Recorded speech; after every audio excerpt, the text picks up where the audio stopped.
Hi, everybody. Letting everyone trickle in. So excited to have you all here. All right. Welcome to this evening's virtual event with Ken Babbs. My name is Holly Borsinger, and I'm the events assistant here at Bookshop Santa Cruz, where I'm broadcasting live. And tonight we are thrilled to celebrate the release of Cronies, a burlesque. We will have a conversation about the book, and then Ken will answer some of your questions. But before we get started, a quick overview of the event platform that we're using here. We are in a Zoom webinar, so we can't hear or see you at home, but we are all here together, and I welcome you to drop a line in the chat at the bottom of your screen if you feel inclined to let us know where you're tuning in from. It's nice to create a community here, and thanks in advance for being respectful in that chat as well. You can also just sit back and relax and let the chat go by without you. Closed captioning is automatically on, and you can hide it if you'd like. There's a little option to do that at the bottom of your screen. This event is being recorded so that you can rewatch it if you miss anything. And we'll send out the link tomorrow evening, or you can find the replay on our YouTube page later this evening. As for the audience Q&A, you can enter those in the Q&A tab, also at the bottom of your screen, and you can pose questions as the talk is underway. Another thing about the chat is that since it's in a webinar format, if you want to chat with everyone, make sure to just toggle the little to thing and then make sure it says to everyone as opposed to just to hosts and panelists. All right, and of course we would love for you to buy the book. It's fantastic. We have plenty of signed copies here at Bookshop. Your purchase supports local jobs and independent culture and shows the publisher that our audience is invested and engaged. So thank you in advance for your purchase, and thanks to those who've already bought it. We also have some great events coming up, including a virtual event with debut author Kai Harris on the 16th, as well as a couple of in-person ticketed events at the UCSC Hay Barn, first with Eric Larson on March 6th, and then with Karen Joy Fowler on March 8th. So check back on our website to view these events and the rest of our upcoming schedule. So on to the main attraction. Ken Babbs, Ohio bred and Ohio born, is a graduate of Miami University in Oxford, Ohio, and a member of 2 NCAA tournament basketball teams. He was turned on to writing at Miami by Walter Havighurst, a fine scholar and scribe. He attended graduate school at Stanford University, where he met Ken Kesey, Wendell Berry, and other luminaries in Wallace Stigner's writing class. 5 years in the Marine Corps followed, serving as a helicopter pilot with his final tour of duty in Vietnam. He got off the chopper and onto the bus further for the famous trip to Manhattan in 1964, chronicled in print by Tom Wolfe and filmed and taped by the Merry Pranksters. He shared 43 years of collaboration and shenanigans with Kesey, doing shows, speaking engagements, and musical catastrophes, plus writing books, magazine articles, and co-editing 6 issues of Spit in the Ocean. Babbs co-wrote Last Go Round with Kesey and went on to publish a novel based on his experiences in Vietnam, Who Shot the Water Buffalo. So we are so grateful to have him here with us tonight. I'm going to bring him onto the screen. Welcome, Ken.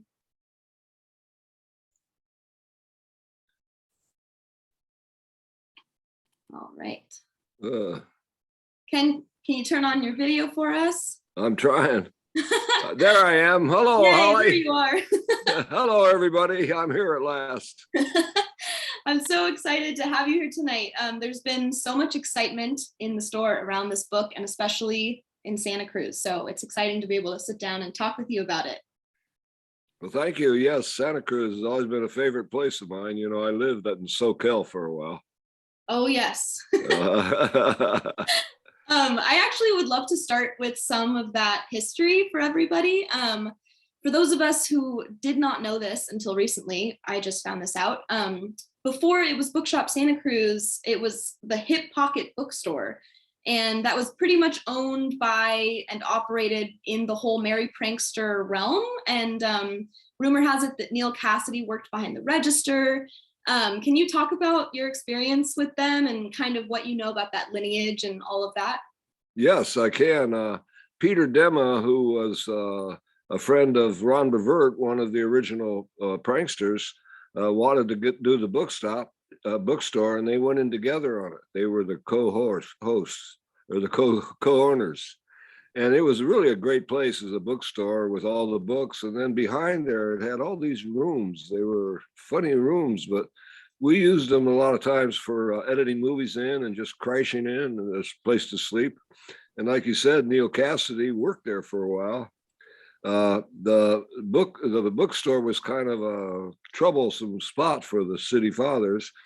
They had there's a sculptor named Ron Boise who made sculptures out of body parts of cars, fenders and hoods and stuff. And his theme was the Kama Sutra. So all these people were doing all the what would you call it, the poses or the things, the whatever they were, of people in all their sexual acts. And one of them was there there was an overhang on the top of before outside the door, and there was this Kama Sutra statue. Oh, that really caused a lot of trouble. They raided the bookstore and they looked for all kinds of obscene stuff in there. And when he had a photo exhibit of naked stuff in there, and it was quite a thing. But it was a great. Go ahead. Is that what led it to kind of getting shut down, or it stopped eventually because of all that? Well, kind of, pretty much. Ron Bevert, he backed off, and it was just Peter Demma, and then finally he sold it or closed it or something. So yeah, it died out. Hey, you know, the other place there that we performed in and had a good time in was the Barn, a great performance place, and there were a lot of bands came down and played in the Barn at that time.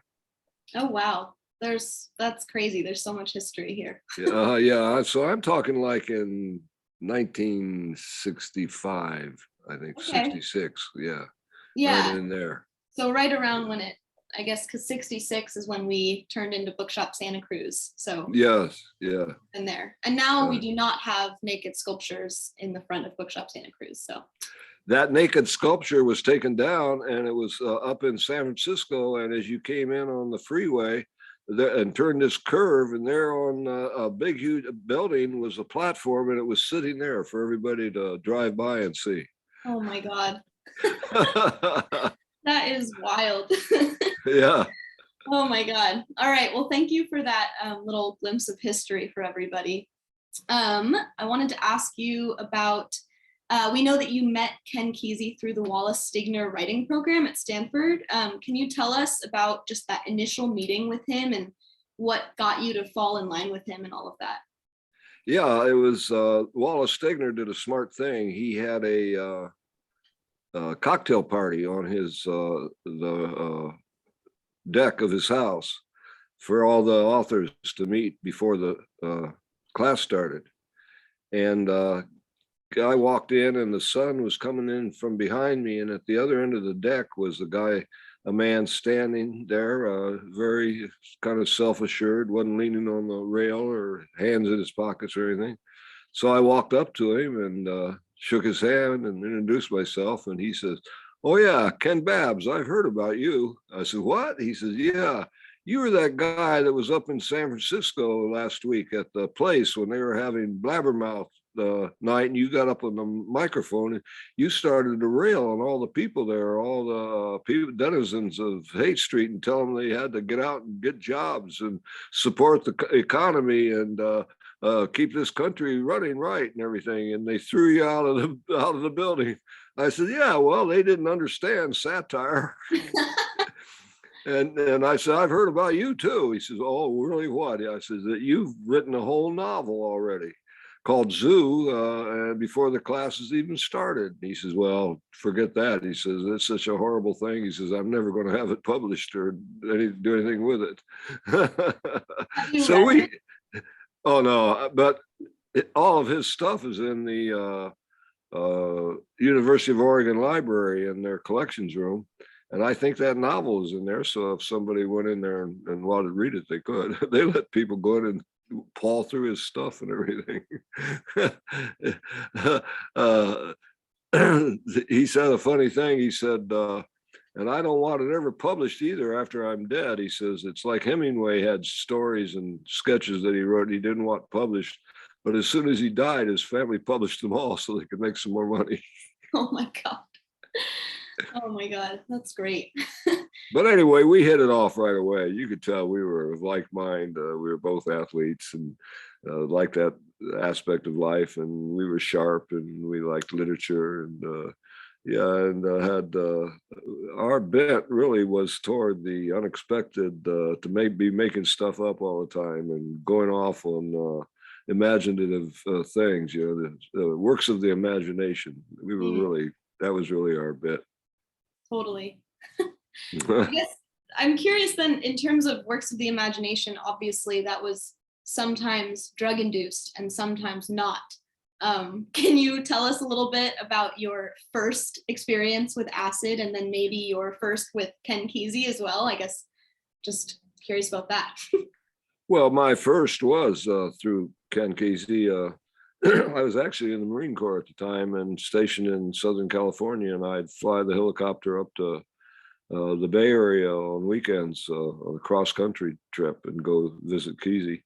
But the way it came about was while he was there at Stanford, while I was my first year in the Marine Corps, he's still going to school there when he wrote Cuckoo's Nest. One of the guys there in this area, this place where he lived close by, they were doing experiments at the VA hospital there in Menlo Park, taking people in and giving them different drugs and testing them to see how they reacted and all that. Got paid $25 a session. And so he got Kesey in on it. And one of the drugs they took was a real wowzer, dowser, yes, happy times and all that. And they would, if they would come in and check on you and see how you're doing, if nothing was happening, like sometimes they'd give them placebos, they just let you go out, they'd kick you out. So you'd have to stay there for the whole hour, 2 hours, whatever. So he and the other guy decided, well, when they give us this one drug, let's pretend nothing's going on.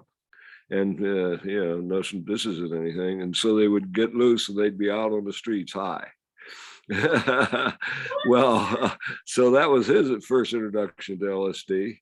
But then he got a job working in that same VA hospital as an aide.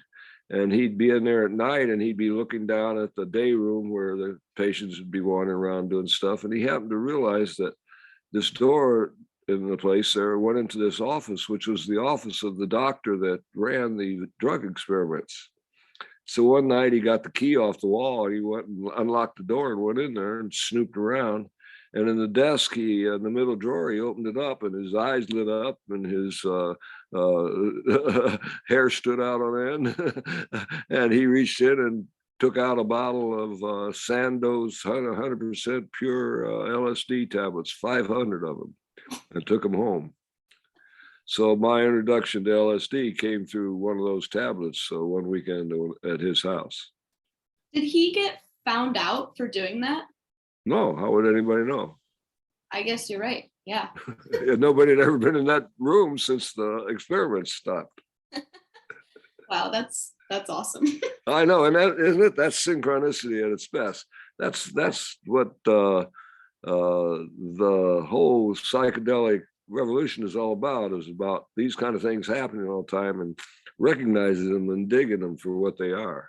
That stuff is happening all the time around you, and you got to really be able to, hey, that's wild.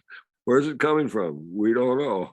And then it's just crazy that it was so everywhere and, free spirited and everything. And then it kind of became illegal and criminalized after the fact. So what was that transition like for you? Well, that's true, because we weren't the only ones doing acid, and all over the Bay Area it was happening. I don't know how they were manufacturing or getting it or anything, but everybody was doing it. It was, Kesey says, like a tsunami wave hit the West Coast, and it kept going inland. He said it got all the way to Kansas City before the heat tried to shut it down. Oh.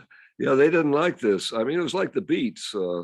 When they came on after World War II with their free thinking and their antics and how they were, going into the arts and exploring and doing all the stuff they were doing. The authorities thought it was very un-American, that these guys were not promoting the American dream of buying a lot of stuff and getting deep in debt for your whole life. No, these were people who were living as they wanted and knowing how to live without incurring debt. Debt is probably the biggest, heaviest thing that people can get and have weighing them down all through life. So if you go through and get rid of debt, you're really in good shape. Yeah. That's the sermon. Yeah. Thank you. You're welcome. What is it? Is it Sunday yet? Oh my God. Okay, I'm actually curious. I want to talk about your inspiration for the literary side of things. So what inspired you to choose this format for the book? And, how did that come to be and everything? Well, we can go all the way back to my parents, my mother was a librarian, school librarian, and she was in every school I was in, the grade school, middle school, and high school, always moved up as I did. And I realized later it was because when I got in trouble, they didn't send me to the office, they sent me to the library. I'd have to face my mother. Nothing worse. But anyway, and then my dad was a small town weekly newspaper editor. So I had printing in my blood, and I had reading and the library and books in mine, and I just naturally gravitated towards it. I liked to write, and then it was like at Miami University with Walter Havinghurst, he encouraged me to keep at it. So when I was going to go to graduate school, 3 schools in the country, Iowa, Columbia, and Stanford, all had the best writing programs. And so heck with New York and Iowa, I wanted to go to the West Coast. I wanted to see the Pacific Ocean. The best move I ever made. When I hit California, I realized I'm never going to live in Ohio again. Yeah, understandable. So then go ahead. So then what turned you on to the burlesque concept of writing? Oh, of the book. Okay. Well, when I was, here's how that came about. Was my wife is a retired English teacher at South Eugene High School, and one of the best schools in the state. And she taught AP English and American Lit, and they would read sometimes A Great Notion and AP and Cuckoo's Nest in American Lit. And for 19 years, she had me come in and talk to those classes, every class. And so, about Kesey and about books and whatever. And so I would make notes before I went in and have them there. So I could, if I couldn't remember what I was doing, I could check the note. And so after she retired, I had those whole bundle of notes, and I was looking through them, and I thought, hey, this would make a good book. And then thinking about the format, I came across the burlesque, which is a legitimate literary format. It's the one I discovered was written in the late 1700s. It was called Knickerbocker's History of New York City. And it caused a sensation because it was full of all kinds of weird stuff and stuff that nobody knew about. And you realized the author was, after a while, was making a lot of it up.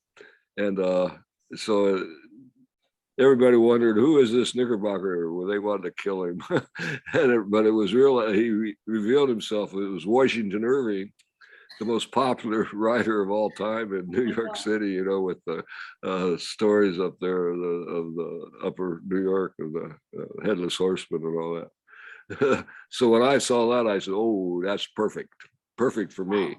Because the definition of a burlesque is an historical occurrence enhanced with embellishments, inventions, and exaggerations.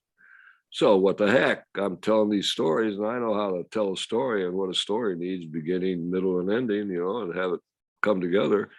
But you want to have all this stuff in the story that makes it work. And, and some of it is stuff you can really remember. And if you can't, we'll make it up. How much of it do you think is made up, your book? How much of it? Oh, that's hard to say. I mean, sometimes I didn't need much. Other times I would. I don't know. Yeah, I couldn't make a percentage of either. It's all one thing now. Yeah. I mean, I It's, guess, it's all true, even if it didn't happen. right. I was just going to say, truth doesn't necessarily have to be exactly what happened. No, it's like Kesey said, we don't need fact, we need stories. So that's Completely. what it is. Stories are what connect us, Yeah, you know, all through time and in our own lives and everything. It's the stories that link us all together. totally. So, yeah, so that's what this book is all about, telling stories about all this stuff that happened between the time I met Kesey and then when he died in 2001, 43 years. So I just limited it to that part of time. Yeah. When you were writing this book and putting it together, what kinds of connections did you re-encounter to try to drum up some of these memories, or what kinds of things came up for you? Well, all the time that I knew Kesey, starting when we met at Stanford, I had a reel-to-reel tape recorder, and we'd stay up late at night just making up stories and goofing on and into the tape recorder. So all the time we knew each other, we were not only recording, but we were filming. Mm. And so in my stuff, I've got tons of tapes and videotapes and even reel to reel. I mean, what is it? Like in the movie projector movies, have to run through a projector. Yeah. So what made this book really good, I think, is the fact that when I was writing a story about something that happened, I could go and find the tapes and look at the movies of that time and really make it realistic. And particularly with our hero, Neal Cassady, nobody could make up his rap the way he could work words and everything. It'd be impossible. But I had the tapes. So all the time in the book, when he's talking, that's really him. Wow. That's incredible. I think it's what gives the book its strength. Yeah, completely. There's so many quotes in there that are just like, you can't even make that up. Exactly right. Exactly right. I know if I didn't have all those tapes and all that film and videotape and everything, I could never have done it. Wow. It would have been all bullshit. Yeah.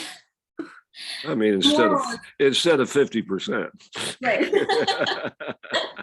So the rule is we should all record everything at all times so we can be prepared to write our memoirs. Well, there's a catch. Yeah. The catch is, like, we'd stay up all night, 3 or 4 of us on the floor high, and we'd make up a whole novel all night long, playing the parts, the dialogue and everything. But then if you want to know if you've done anything any good, it's going to be worth it. You got to listen to it. So that's the catch. Any of the stuff you do, you got to listen to it and look at it and ascertain if it's worth doing or if you're just goofing around. Oh my God. Yeah, because we were professionals. We were Ryder Kesey was a true professional. We were all working at becoming a professional. Just like the movie we made of the bus trip, we thought that movie when we got it edited and everything, would be a big time movie in the big theaters all over the country. Yeah, go ahead. I want to talk about the bus trip because, of course, Neal Cassady was involved in that. Do you have a special moment with Neal that you want to talk about, or something surprising that might shock the audience or something? Well, the thing about Neal is having been Dean Moriarty and on the road and Jack Kerouac's best friend, is the thing that was a real trial for him, is that when anywhere he was, people wanted him to be Dean Moriarty, the guy that was in that book. And he didn't want to do that. No, he didn't want to be stuck in that thing. He wanted to just be himself and, keep moving on and all that. So the thing, when we got to know him, he was one of our troop. He was a member of our team, just like everybody else. And it really was a place he was real comfortable in. Nobody was expecting him to be anything other than what he was. And so I think that's what really made him really good and made him enjoy the thing and get to know him. And I had a few moments with him. The early moment was when we were leaving on the bus, and he was up there talking. He has a microphone hanging down by his mouth, and he could be rapping into it all the time, and the sound would be on the speakers inside the bus and outside the bus, and there'd be other microphones, other people could join in and that, and we were recording it all. Oh my God. So we were going down the road, and all the pranksters were around him as he was talking about race car driving. That was his metaphor for life, was race car driving. He knew all the drivers and all the tracks and all the records and all that stuff. And he would relate that as to what you have to know how to do in real life. So anyway, he was talking about the four-wheel drift, where the cars, they go around the corner, they have to hit the brakes and the gas at the same time and drift around. And he started to demonstrate it with the bus. Oh And I was in the back, and all of a sudden, boom, I've been thrown back and forth in the bus as he's whipping the bus back and forth. I yelled at him. I said, "Hey, Neal, that's all very well and good in a race car, but in a bus, the sign of a good driver, the best driver, the perfect driver, is when you're in the bus and you never even know you're in a rig going down the road. It's like you're in your living room. You get up, walk around, do whatever you want and all that." "Oh, yeah, that's right. Yeah, I got Babbs. He thinks he knows everything. Just because he played basketball, he thinks the ball guy was going to throw it to him. Yeah." But we became real good friends, and he was always ragging on me about being a basketball player. Oh my God. Were you ever scared that the bus was gonna crash? Only once. And this was after the bus trip. We were in Mexico. We'd gone to the bullfights down there, and it was dark and night. And Cassady never drank. He never got drunk. But for some reason, he had been hitting the tequila. And he was driving the bus, and we were in there, and we realized, God, we're going really fast. And all of a sudden, we came on this curve. And I realized he's not going to make this curve. The bus is going to tip over. But right at the peak of the curve where it would have tipped, there was a road going up a hill, a dirt road going up a hill. And he went right up the hill and slowed down and came to a stop at the hill. And we all survived. And he went back and went to sleep, and George Walker drove the rest of the way. Oh my God. So that's the only time I can really think of a time that was scary. No, he was a really good driver. So he really, in many ways, it makes sense, the whole Dean Moriarty thing, because that was pretty much him as a driver. Well, that was different. Dean Moriarty, I mean, that was with Jack Kerouac, and being a certain kind of guy with Jack Kerouac. With us, he was Neal Cassady, being Neal Cassady, and being a driver. And I think he was probably the star of our movie. Something else happened. Oh, I know another thing that happened that he did that unbelievable is when we were in the East Coast, and it was night, and we were coming down off of the Blue Ridge Mountains, and the brakes went out in the bus. So it was long, fast drive down. And the way he handled it was the bus had 5 gears, going all the way down what they call a granny gear, which is just creeping along. And he was able to double clutch as he went down there, which is tricky because you have to get the transmission and the engine speeds running at the same time before you can slip into another gear. So he did that all the way down to the lowest things, and we went crawling down all of the bottom. Oh my And God. got down there right at dawn and pulled over to the side of the road. And Kesey told me, "Babbs, get your sword." I had a wooden sword that I use as a prop for the movies sometimes when we were having sword fights and stuff. And I got it, and he brought Neal out, and he had him kneel down on a rug, and he tapped him on each shoulder, and he said, "I now knight you, Sir Limit," because his bus name was Speed Limit. So from then he was Sir Limit. He was knighted. Oh my God. That's great. How was he different with Jack Kerouac? What was that relationship like versus him with you guys? Well, I have no idea because we weren't around there. We did meet Kerouac at the apartment where we were staying, but Neal and he weren't dealing with each other then. I mean, all the pranksters were showing off in front of Kerouac, but so I don't know. Wow, that's great. Was there any other part of the bus trip particularly that you wanted to talk about like a specific favorite moment from it in general? Yeah, we had some good moments there. One of them was when we were not too far out. We were in Arizona and we went to Phoenix, which is the home of Barry Goldwater, who was running for president that year on a very strong hawk platform in Vietnam to end the war there. Big time right winger. And so we stopped in the middle of this main street, right in the middle of the city, and parked the bus by the sidewalk there and got out and painted on the side of the bus, "A vote for Barry is a vote for fun." Satire. And so then we started the bus, and Cassady drove backwards down Main Street with all the people on the top waving American flags and playing Stars and Stripes forever out in the loudspeakers. And there were a couple cops there watching, and they called Barry Goldwater. He was in another town, and they described what was happening, said, "Should we pull him in?" And he said, "Oh no, that's just a bunch of good old boys from up in Gallup, New Mexico, having fun." So we got out of there. But that became Cassady's theme all the way to New York City, was "A vote for Barry is a vote for fun. Fun, fun, fun." He'd be said all the times we were driving around the streets of New York City. It was just blaring out of the loudspeakers. Oh my God, it must have been quite the scene. Yeah, really. Oh, that's great. I want to talk about, of course, the electric Kool-Aid acid test, Tom Wolfe's book. It's the primary source of information for a lot of people on this whole subject matter. Can you talk a little bit about your take on Tom's book and kind of, what did you take from it to write your book and all of that? Well, I think it's a tremendous book. Tom Wolfe was at the peak of his gonzo writing period. He had written a book before that about surfers down in San Diego.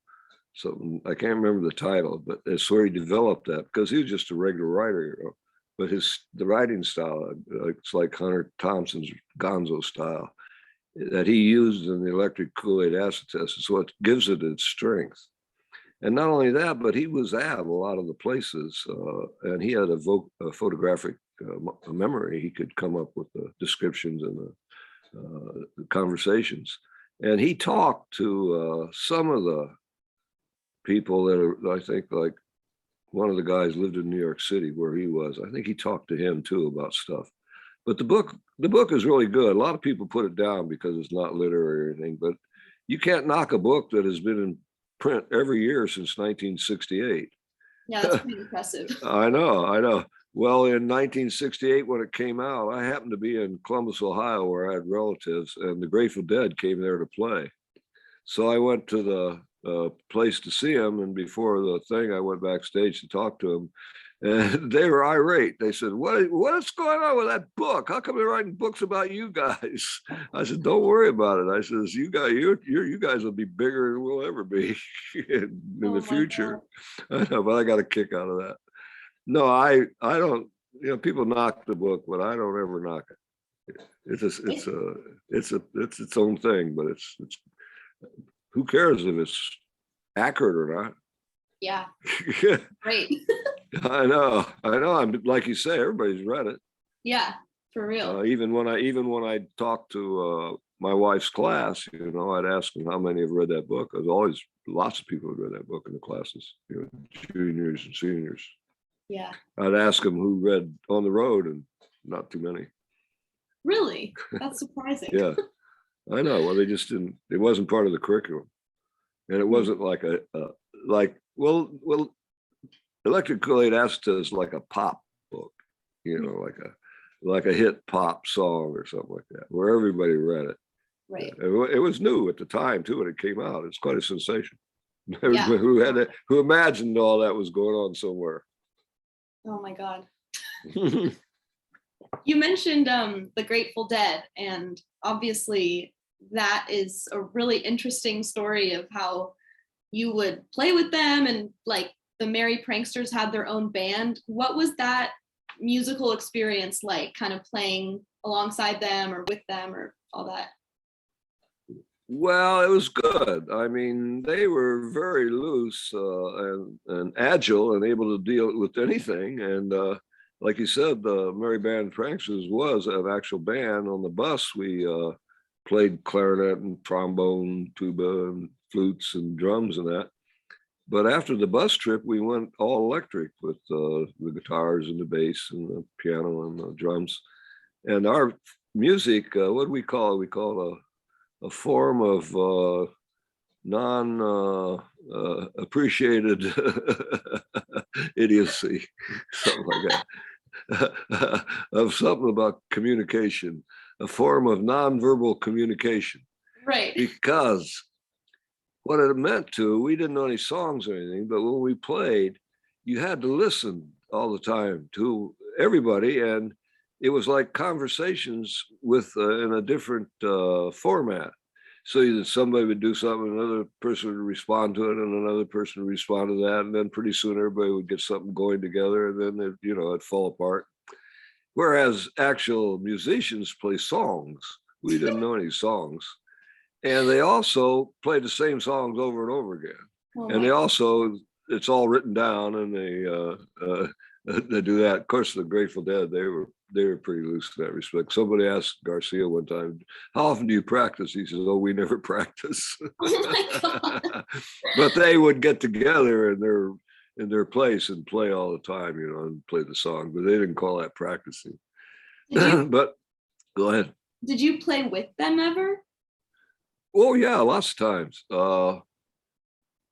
I was the warehouseman at one time in 1969 at their practice building. It was a warehouse in Nevada, California, and they'd come in during the day, and I had a bus I was living in. It was parked there in a lot inside the gate, and I'd keep an eye on the place, but I'd also be messing around in there all the time. Yeah, when we'd be getting in there doing stuff, yeah, I'd sit in and play with them and rap and do stuff.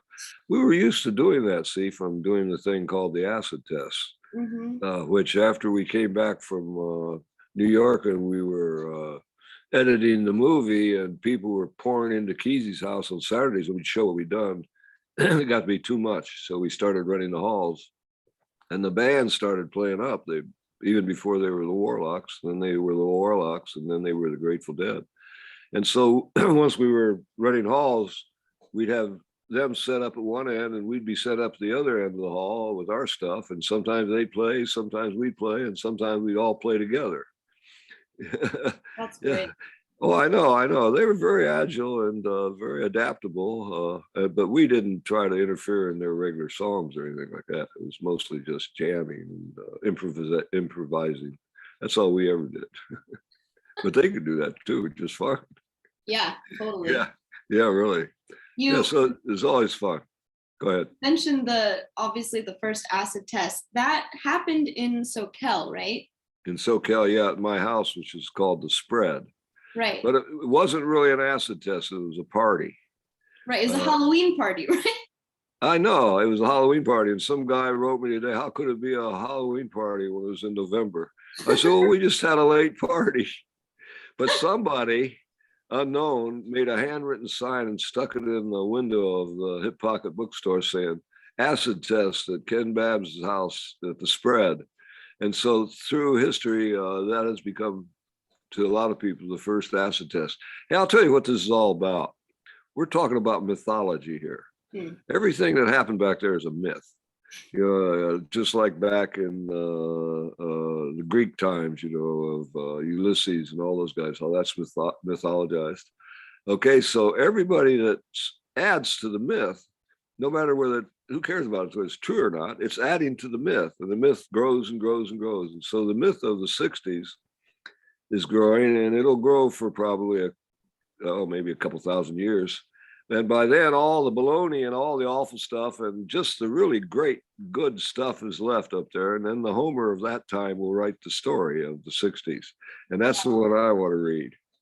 Wow, I love that. That's great. So we are adding to the myth right now.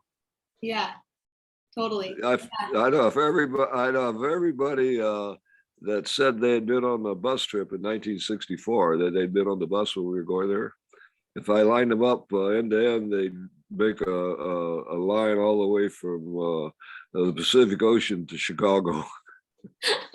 Is there anyone that was on that bus trip that you've talked to about your book, and has there been anyone who's voiced like a contradiction to it or anything like that?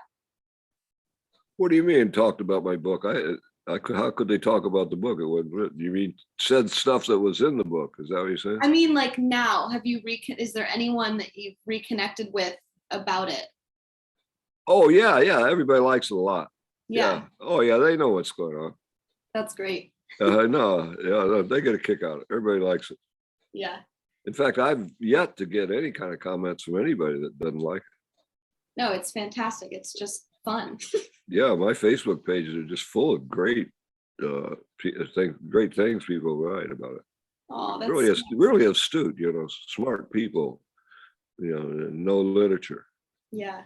Well, if you haven't bought your book, come and buy it at Bookshop Santa Cruz. And I also wanted to point out that the posters for the first acid test we had, or this was not the first one, but somebody had an anniversary of it, and they had a bunch of leftover posters. It was from 2015, this poster. So we've got a bunch of these at the shop. So if anyone comes in and buys a copy of Cronies and wants one of those to hang up, it's a pretty great poster. Just thought I'd plug that. Oh, that's good. Yeah. Oh, neat. That's really neat. And was it a poster for an event that happened there in Santa Cruz?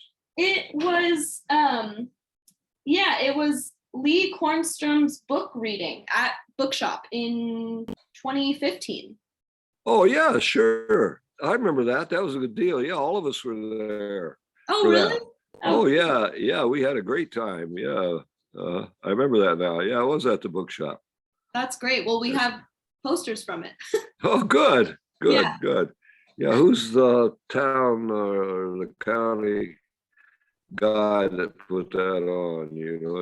Can you remember his name? He's still there working. The Coonerties? Okay, they put up that bus stop. Did you know about that? Yeah. I was going to ask you about that.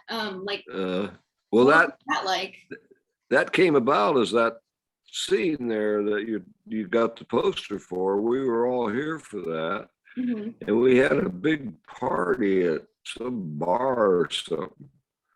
And we all played and sang, and there was a band there, and John Cassady's, Neal's, God, I wish I could remember the guy that put it on, his name. But anyway, he arranged with the county or the city, whoever, for that bus stop we put up as a Merry Prankster bus stop. Yeah, that's so great.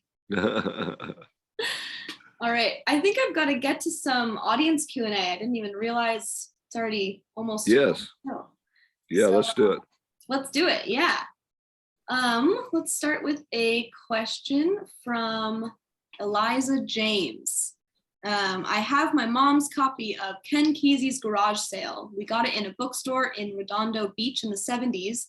I used to take it down from the bookshelf when I was a kid and didn't get a lot of it, but it looked fun. Hot item number 2, Over the Border, in the contents has your name on it. Can you say something about Over the Border? Yes, that's a screenplay Kesey wrote, and I helped him on it too, about the adventures we had in Mexico when Kesey got busted for pot, and instead of going to jail, he split and went to Mexico. And we all followed him down there and lived down in Mexico for 6 months. And so that Over the Border that would be a tremendous movie. The story of us being down there, but it's fictionalized with people's names and everything fictionalized, but the events and stuff down there, a lot of it is true. Wow. We went one time, Kesey and me and Bobby Steinbecker, we had put together a screenplay of a movie, and this Bobby, he had connections down there in LA, and he arranged for us to meet with this team of writers and big shots at Warner Brothers to present this thing. And so we got in there and did this whole presentation and everything, and they just weren't interested. And so I jumped up and I started coming on, because it was not over the border was something completely different. I started telling them about this great story about this famous writer that got busted for pot, and he got, instead of going to jail, he faked a suicide and he went to Mexico, blah, blah, blah. I just told him the whole story and everything. And everybody was enthralled. And so then we were leaving, and the big shot, there was really a big shot in the company. I couldn't remember his name, but when we were leaving out, he shook my hand and he says, Ken. And I said, John, and walked away. And I didn't think anything about it, but months later, I was at a Grateful Dead concert in San Francisco, and these two guys came down and sat next to me, and they were two of the writers there. Oh, and wow. they said, Babbs, they said, we've never seen anything so funny in all our lives. I said, what, that thing, all that story? I said, no, is when you shook that guy's hand and said, John, so firmly. His name wasn't John, it was George. I said, oh no. Oh no, I still feel bad about that. So George, if you're out there and you hear this, my apologies. It was not on purpose. Oh my God. You know, we've all been there. Yeah, right. That's exactly right. Well, you know, your screw ups eventually become your best stories. I will remember that. Yeah, it's true. Because then you can, after years later, you can see the humor in it. Yeah. But totally. at the time, you're totally demolished. Oh my God. All right, we've got a question from John. Was there anyone that didn't really get on with Neal? No. All right. I mean, no, not that I know of. No, I mean, they even had a scene in Palo Alto at one time where there was another guy that was kind of like Neal. And somehow they got the two of them together thinking it would be a big sparring match verbally and all that. But no, the two guys got along real well and shook hands and walked away. So that's the closest I can ever think of anybody wanting to get in and into it with him. No. Right on. Chip says, I took a sci-fi literature class at Foothill College, 74. And our professor, Karen, said that Kesey got the plot for Cuckoo's Nest from the movie Snake Pit. Any truth to that? No, because he got the whole plot from working at the VA hospital and seeing those people and coming up with the whole thing. No, that is a truly original work by Kesey. It's really something else. You know, the Snake Pit, when it came out, was a really big time book. It was the first book that ever came out that revealed the horror of these, what they called insane asylums, that the things that they were doing to these people and the awful places they have to be, you know, living and everything. Yeah. Yeah, two separate things entirely. All right, cool. Good to know. Yeah. We've got an anonymous attendee who says, when is the last time you took LSD? Well, can we count last night? Yeah. I'd like to be able to say that's what it was, but I have no idea. Really? I mean, it'd be like saying, when was the last time you peed on a tree? I don't know. That's awesome. Well, okay, along those lines, what?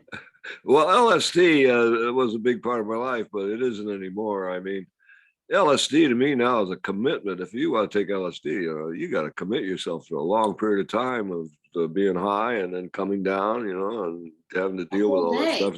I'm too damn busy to get high like that. Yeah, totally. Along that line, John wants to know, did you ever have a bad trip on acid? And if so, can you describe it? Or also a brilliant revelatory trip? Well, I never had a bad trip, but I had many revelatory trips in which that to me was the real value of LSD when I first took it, was the way it opened up my mind and allowed me to see how I was in the scheme of things and what the scheme of things really were, and to realize I was a real jerk. when I was in high school, well, not in high school so much, but in college, frat rat and all that shit. Oh yeah. And yeah, wise guy, and all that. I realized you got to be nice to people. You got to treat people right. And you got to help people right. It helped me become a better person. Mm. Yeah, I hear that. Pete wants to know, he says, a lot of us are starting to get up there in years. The 60s were so infused with youth, and the years have really stacked up since then. How has aging affected your perspective on the prankster days? Well, the prankster days are a part of my history. Who was it? Edna, who was the poet, can't remember her last name, but she said, your whole future is made up of all the nows in your past. And I've thought about this too, is whoever you are right now, you are the summation of everything that's come before in your life.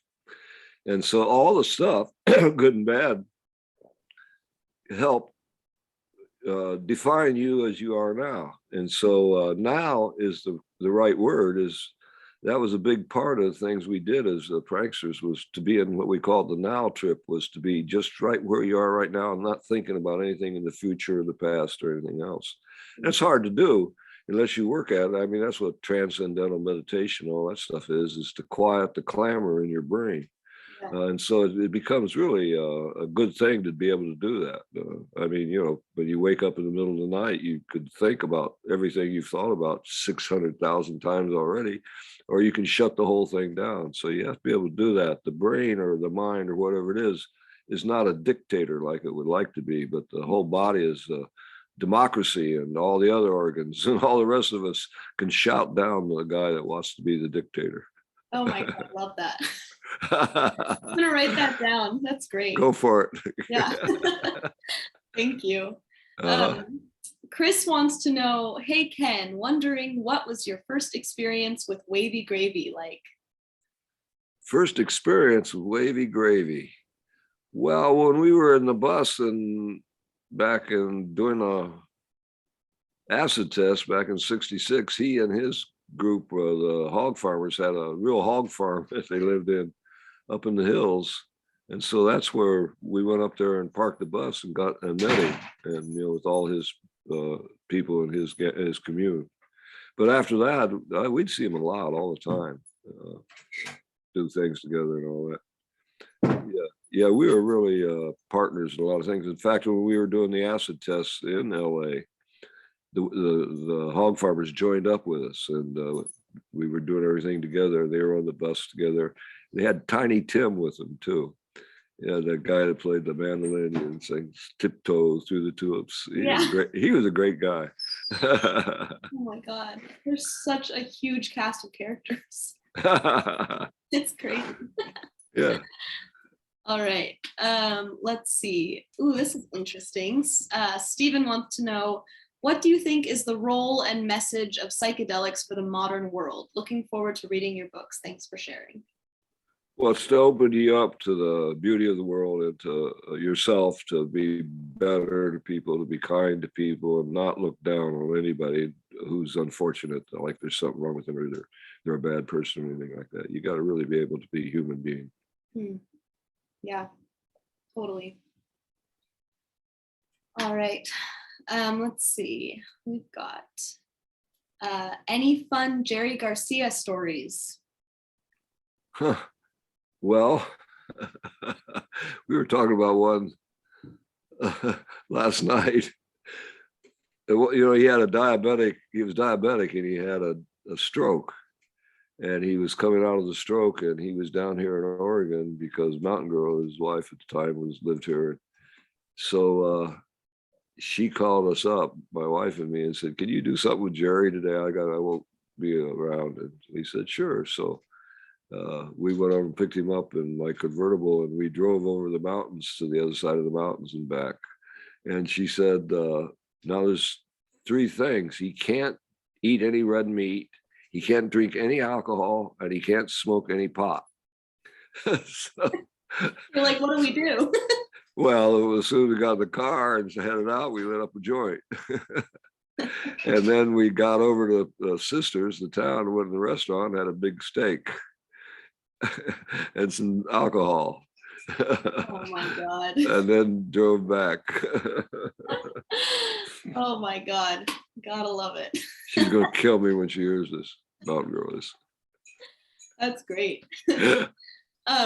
Brian wants to know, are the pranksters mentoring or training any younger generations? I'm sure Santa Cruz would have plenty of applicants on that note. Would the pranksters mind if someone attempted to carry the torch? Yes, that is really happening. I'll tell you who is the leader of the pack now. Really? Is Zane Kesey, Ken Kesey's son, who still lives here in this area, and he has the bus and he takes it all around. And there are now, he said, 5th generation pranksters.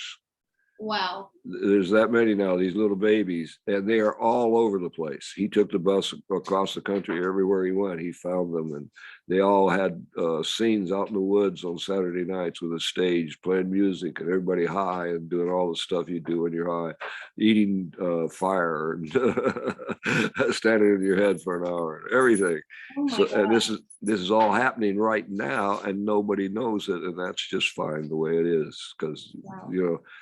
This is the other funny thing that's happening right now is all the media is on to, we see all the time is all the weird, awful, mostly stuff, but with a lot of pop culture too. But what really is going on is all the people who are doing the regular work, you know, and keeping everything running. And then all the people that are getting high and keeping the spirit of America alive, you know, the spirit of freedom and you know, making things up and, you know, and celebration of life and all that. You know, Yeah. that's what the Grateful Dead was all about. Is that, as Kesey said, the only true currency in the country is that of the spirit. When the spirit is high, everything's okay. When it's low, everything's bad.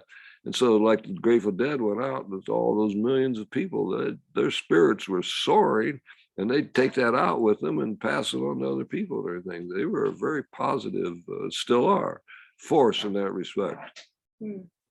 Seems like it. Thank you. Yes. We've got an anonymous attendee who says, please tell us about Mountain Girl. What do you want me to tell about her? I mean, she's she appeared in about 65 from New York, where she grew up, or not New York, I don't know, somewhere on the East Coast, maybe. I don't know, never mind, doesn't matter. But anyway, she just became part of our gang, one of the pranksters right away. And she and Jerry, I don't know at point, I think it was after we came back from Mexico, that they fell in love and got married and had a couple kids, maybe 3, 2 at least. And so she still is, well, they broke up, but she still lives here in Eugene. I see her all the time. And she wrote a tremendous book called Primo Plant, which is about growing marijuana. In the 70s, sold like 75 million to 75,000 copies, and she's re-released it now. And you can get it from her website, which is called Mountain Girl Botanicals. Oh, cool. So, yeah, so you can go there and you can order that book again. Right And her daughter, Sunshine, she lives here too. I see them all the time. Yeah, there's a few of us still around, and we still see each other all the time. That's great. Uh-huh. I think we have one more question. We have time for one more question. So I'm gonna hand it over to Armand, who says, how can we stay optimistic in these times? The only way you can do it is by seeing the good things that are happening and not paying attention to the bad things. They're going on and you have to kind of know about them, but don't get involved or absorbed in them.